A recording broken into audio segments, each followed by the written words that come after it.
गरीबों की थाली तक राशन दाल पहुंचाने का काम हुआ। राशन के साथ साथ उन्हें गैस सिलेंडर भी मुफ्त दिए गए। गरीब बुजुर्ग माताओं बहनों और दिव्यांग साथियों के लिए 1000 रुपए की सहायता भी सीधे उनके खातों में भेजी। नमस्कार दोस्तों, स्वागत करते हैं आपका एक बार फिर बिंदास खबरें में, जहां पर हम लेकर आते हैं देश और दुनिया की ताजा और काम की खबरें। तो दोस्तों बिना देरी किए शुरू करते हैं खबरों का सिलसिला। और इसी के साथ आज की पहली बड़ी खबर कि घरेलू सिलेंडर आज से हो सकता है महंगा। पूर्वांचल एक्सप्रेसवे पर भी लगेगा टोल। 1 मई से होने जा रहे हैं ये सभी बदलाव। आपको बता दें कि 1 मई से आपको महंगाई का झटका लग सकता है। 1 मई को तेल कंपनियां गैस सिलेंडर के दाम बढ़ा सकती है। इसके अलावा उत्तर प्रदेश की राजधानी लखनऊ से गाजीपुर जाने वाले 340 किलोमीटर लंबे पूर्वांचल एक्सप्रेसवे पर टोल टैक्स देना होगा। अब नए महीने से आपको कुछ नई सुविधाएं भी मिलेंगी, तो वहीं आपको जेब पर महंगाई की मार भी पड़ सकती है। आपको बता दें कि आईपीओ में निवेश करने वाले रिटेल निवेशक यूपीआई के जरिए अब 5 लाख रुपए तक का निवेश कर सकेंगे। अभी तक यूपीआई के जरिए 2 लाख रुपए तक लगाए जा सकते थे, लेकिन 1 मई से अब इसकी सीमा बढ़ाकर 5 लाख रुपए कर दी गई है। वहीं आपको बता दें कि उत्तर प्रदेश की राजधानी लखनऊ से अगर गाजीपुर तक जाते हैं तो 340 किलोमीटर लंबे पूर्वांचल एक्सप्रेसवे पर सरकार ने 1 मई से टोल टैक्स वसूलने की इजाजत अब दे दी है। मीडिया रिपोर्ट्स की माने तो पूर्वांचल एक्सप्रेसवे पर टोल टैक्स वसूली की दर 2.45 रुपए प्रति किलोमीटर हो सकती है। वहीं आपको बता दें कि सरकारी ऑयल मार्केटिंग कंपनियां हर महीने की पहली तारीख को गैस सिलेंडर के दामों की समीक्षा करती है। इसके बाद दाम घटाने हैं या बढ़ाने हैं या फिर स्थिर ही रखना है, इसका फैसला लेती है। इससे पहले 1 अप्रैल को 19 किलो वाले कमर्शियल एलपीजी सिलेंडर की कीमत में 250 रुपए तक की इजाफा किया गया था। आपको बता दें कि नेचुरल गैस की बढ़ती कीमतों के चलते इस बार भी सिलेंडर की कीमतों में बढ़ोतरी की जा सकती है। और इसी के साथ अगली बड़ी खबर कि बीते 24 घंटे में एक बार फिर से कोरोना मामलों में बढ़त। दिल्ली में संक्रमण दर 5.28%। आपको बता दें कि देश में कोरोना का खतरा फिर से बढ़ रहा है। राष्ट्रीय राजधानी दिल्ली की बात करें तो एक दिन में 1607 नए मामले मिले हैं, जो चिंता का विषय है। यहाँ संक्रमण दर भी 5% के स्तर को पार कर चुकी है। देश में भी बीते 24 घंटे में केस और बढ़े हैं।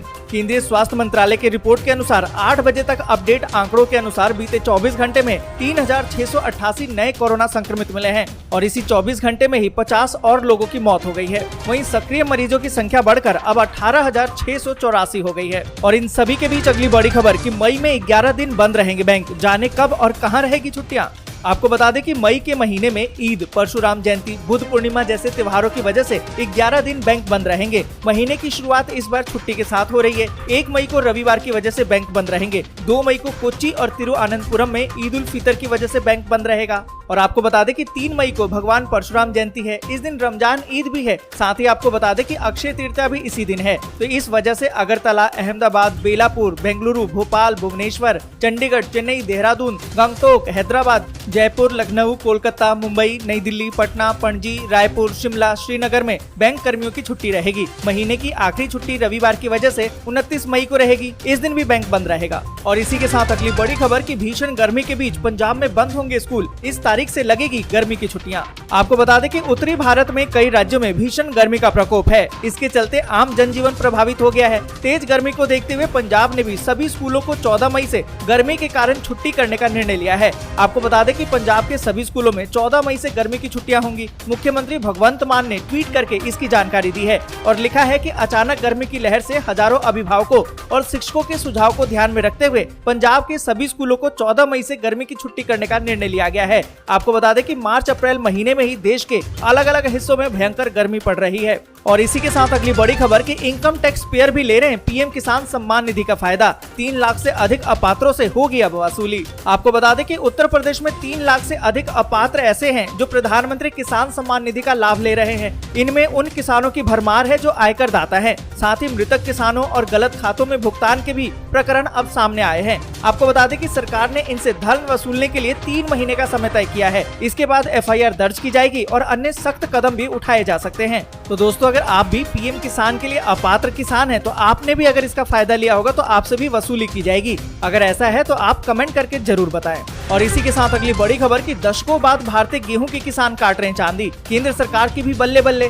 आपको बता दें कि गेहूं के किसान खुश हैं, साथ ही सरकार भी खुश है। किसान बता रहे हैं कि दशकों बाद उन्होंने सरकारी कीमत यानी कि न्यूनतम समर्थन मूल्य से ज्यादा कीमत उनको मिल रही है। यही कारण है कि देश के ज्यादातर बड़े उत्पादक राज्यों में सरकारी मंडियों में गेहूं की खरीद की रफ्तार बहुत कम है। एक रिपोर्ट में दावा किया गया है कि इस सत्र में सरकार की गेहूं खरीद पिछले 10 साल में सबसे कम रह सकती है, फिर भी किसानों को फायदा हो रहा है। आपको बता दें कि MSP यानी कि मिनिमम सपोर्ट प्राइस या फिर न्यूनतम समर्थन मूल्य होता है। आपको बता दें कि MSP सरकार की तरफ से किसानों की अनाज वाली कुछ फसलों के दाम की गारंटी होती है। इसके तहत हुई खरीदारी को सरकार राशन सिस्टम के तहत जरूरतमंद लोगों को अनाज देती है। आपको बता दें कि उत्तर प्रदेश और मध्य प्रदेश गेहूं उत्पादन के मामले में दूसरे राज्यों से सबसे आगे हैं। इन दोनों राज्यों में ज्यादातर किसान सरकारी मंडी के बजाय बाहर व्यापारियों को उपज बेच रहे हैं। और इसी के साथ अगली बड़ी खबर कि अब ऑनलाइन बिजली भुगतान करने पर मिलेगा 500 रुपए तक का छूट। जानिए किसे और कैसे मिलेगा इसका लाभ। आपको बता दें कि ऑनलाइन बिल भुगतान करने वाले उपभोक्ताओं को अब 500 रुपए तक छूट मिल सकती है।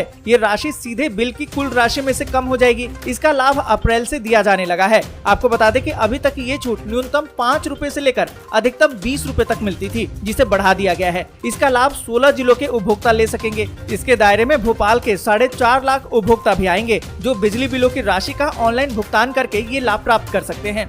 और इसी के साथ अगली बड़ी खबर कि कोयला लेकर गाजियाबाद की ओर जा रही मालगाड़ी के 12 डिब्बे पलटे। इटावा में फ्रेट कॉरिडोर पर हुआ यह हादसा। आपको बता दें कि देश के कई राज्यों में कोयले की कमी के कारण बिजली का संकट उत्पन्न हो गया है। थर्मल पावर प्लांट पर कोयले की भरपूर उपलब्धता सुनिश्चित करने के लिए एक तरफ सरकार जहां कई कदम उठा रही है, तो वहीं दूसरी तरफ एक मालगाड़ी के कोयले लदे 12 डिब्बे पलट गए हैं। ये दुर्घटना इटावा जिले में फ्रेट कॉरिडोर पर हुई है। और इसी के साथ अगली बड़ी खबर कि देश में बढ़ गया बिजली का संकट। 165 थर्मल पावर प्लांट में 56 में से केवल 10% कोयला बचा। आपको बता दें कि देश में कोयले की कमी के बीच में एक रिपोर्ट में खुलासा हुआ है कि भारत में 10% या उससे कम कोयला बचा है। दरअसल सेंट्रल इलेक्ट्रिसिटी अथॉरिटी की डेली कोल स्टॉक रिपोर्ट में कहा गया है कि 165 थर्मल पावर प्लांट में से 56 में से 10% या फिर उससे कम कोयला बचा हुआ है और कम से कम 26 के पास 5% से कम का स्टॉक बचा है। आपको बता दें कि भारत की 70% बिजली की आपूर्ति कोयले से पूरी होती है। और इसी के साथ अगली बड़ी खबर कि पुतिन और जेलेंस्की को G20 शिखर सम्मेलन में इंडोनेशियाई राष्ट्रपति ने किया आमंत्रित। कहा कि वो शांति प्रयास में योगदान देने के लिए तैयार। यहाँ पर आपको बता दें कि रूस और यूक्रेन के युद्ध को 2 महीने से ज्यादा का समय हो गया है। इस बीच इंडोनेशिया ने रूसी राष्ट्रपति व्लादिमीर पुतिन और यूक्रेन के राष्ट्रपति वोलोदिमीर जेलेंस्की दोनों को नवंबर में होने वाले ग्रुप ऑफ 20 यानी कि G20 शिखर सम्मेलन में आमंत्रित किया है। इस बात की जानकारी इंडोनेशिया के राष्ट्रपति ने दी है। आपको बता दें कि एक वर्चुअल प्रेस कॉन्फ्रेंस में बोलते हुए उन्होंने कहा कि इंडोनेशिया शांति प्रयास में योगदान देने के लिए तैयार है। इंडोनेशिया G20 देशों को एकजुट करना चाहता है। आपको बता दें कि विभाजन नहीं होने देना चाहता है। साथ ही उन्होंने कहा कि शांति और स्थिरता विश्व आर्थिक विकास की कुंजी है। और इसी के साथ अगली बड़ी खबर कि रूस का विक्ट्री डे। जाने क्या है पुतिन का प्लान 9 मई। आपको बता दें कि अभी तक सिर्फ चर्चाएं थी कि लेकिन पहली बार किसी देश ने विश्व युद्ध की तारीख बता दी है। अभी तक रूस की तरफ से परमाणु युद्ध या फिर विश्व युद्ध की धमकियां दी जा रही थी। ऐसे में युद्ध की आशंकाएं जताई जा रही थी, लेकिन पहली बार दुनिया के किसी देश ने ये मान लिया है कि रूस एक खास दिन पर पूरे विश्व को युद्ध की आग में झोंक देगा। ब्रिटेन ने दावा कर दिया है कि 9 मई विक्ट्री डे परेड में रूस अपनी विरोधी शक्तियों के खिलाफ जंग का ऐलान करने वाला है। आपको बता दें कि यूक्रेन को मिल रही मदद का पूरा तंत्र अब तोड़ने के लिए वो सवाल ये है कि आखिर ऐसा क्यों और क्यों किया जा रहा है। और इसी के साथ अगली बड़ी खबर कि रूस ने डॉल्फिन्स को दी है मिलिट्री ट्रेनिंग। जंग के बीच जासूस मछलियों को नेवल बेस पर किया तैनात। आपको बता दें कि यूक्रेन से जंग के बीच रूस ने अब डॉल्फिन्स मछलियों को भी मैदान में उतार दिया है। रूसी सेना ने इन मछलियों को ट्रेनिंग देकर काला सागर के 9 सैनिक अड्डों पर निगरानी करने के लिए तैनात कर दिया है। ये खुलासा अमेरिका के US नेवल इंस्टीट्यूट के सैटेलाइट तस्वीरों के जरिए किया गया है। आज के लिए बस यहीं तक। वीडियो आपको अच्छी लगी हो तो लाइक और शेयर जरूर कर दें। अगर अभी तक आपने चैनल को सब्सक्राइब नहीं किया है तो सब्सक्राइब जरूर से कर लें।